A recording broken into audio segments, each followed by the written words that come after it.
ಇವತ್ತು 3 ಸ್ಪೆಷಲ್ ವಿಷಯ. ಒಂದು, ನಮ್ಮ ಮನೆಯಲ್ಲಿ ಎಷ್ಟೋ ದಿನಗಳ ನಂತರ ನಾನ್ ವೆಜ್ ಮಾಡ್ತಿರೋದು. ಎರಡನೇದು, ಬಿರಿಯಾನಿ ಮಾಡ್ತಿರೋದು. ಮೂರನೇದು, ಬಿರಿಯಾನಿ ಮಾಡ್ತಿರೋದು ಬೇರೆ ಯಾರು ಅಲ್ಲ, ನಮ್ಮ ಯಜಮಾನ್ರು.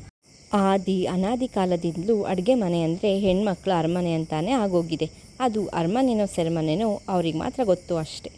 ಆದರೆ ರುಚಿಯಾದ ಅಡುಗೆ ಯಾರು ಮಾಡೋದು ಅಂದರೆ ದೊಡ್ಡ ದೊಡ್ಡ ಹೋಟೆಲ್ಗಳಲ್ಲಿ, ಮದುವೆ ವಿಶೇಷ ಸಮಾರಂಭಗಳಲ್ಲಿ ಅಡುಗೆ ಮಾಡೋದು ಗಂಡಸರು ತಾನೇ ಅಂತಾರೆ.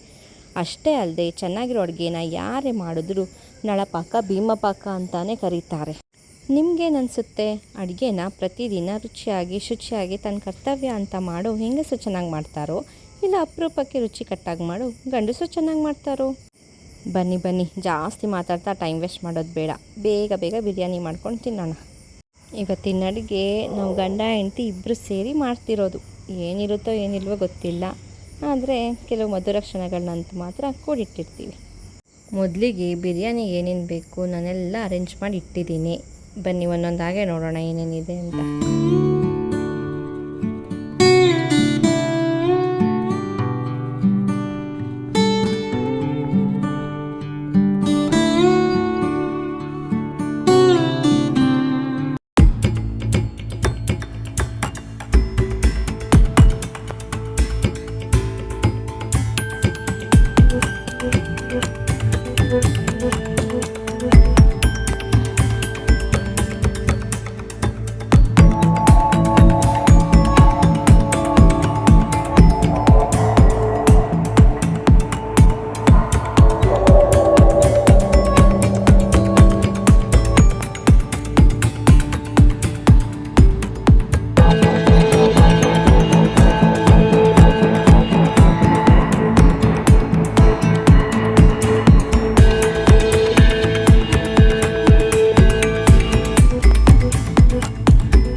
ಬಿರಿಯಾನಿ ಆಗೋ ಅಷ್ಟರಲ್ಲಿ ಬೇಗ ಮೊಸರು ಬಜ್ಜಿ ಮಾಡ್ಕೊಳ್ಳೋಣ.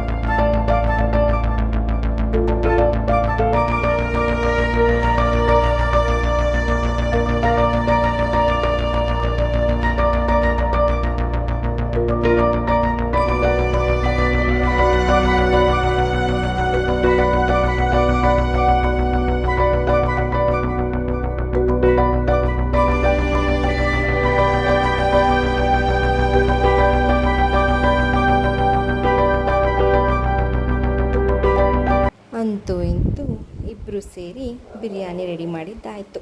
ಬನ್ನಿ ಹೇಗಾಗಿದೆ ನೋಡೋಣ. ಬಿಸಿ ಬಿಸಿ ಬಿರಿಯಾನಿ ರೆಡಿ. ಬನ್ನಿ ತಿಂದು ನೋಡೋಣ ಹೇಗಾಗಿದೆ ಅಂತ.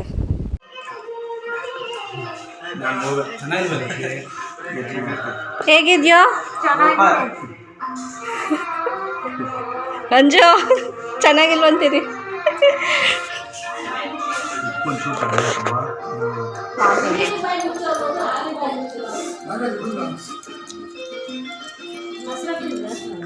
ಬಿರಿಯಾನಿ ಅಂತೂ ತುಂಬ ರುಚಿಯಾಗಿತ್ತು. ಉಪ್ಪು ಖಾರ ಮಸಾಲೆ ಎಲ್ಲ ತುಂಬಾ ಹದವಾಗಿ ಬೆರ್ತಿತ್ತು. ಅಡುಗೆನ ಗಂಡಸರು ಚೆನ್ನಾಗಿ ಮಾಡ್ತಾರೆ ಹೆಂಗಸರು ಚೆನ್ನಾಗಿ ಮಾಡ್ತಾರೋ ಅಂತ ಅಲ್ಲ, ಒಳ್ಳೆ ಮನಸ್ಸಿಂದ ಯಾರೇ ಮಾಡಿದರೂ ಒಳ್ಳೆಯದೇ ಆಗುತ್ತೆ ಅನ್ನೋ ಹಾಗೆ ಅಡುಗೆನೂ ಕೂಡ ಒಳ್ಳೆ ಮನಸ್ಸಿಂದ ಮಾಡಿದ್ರೆ ಚೆನ್ನಾಗೇ ಆಗುತ್ತೆ. Thanks for watching.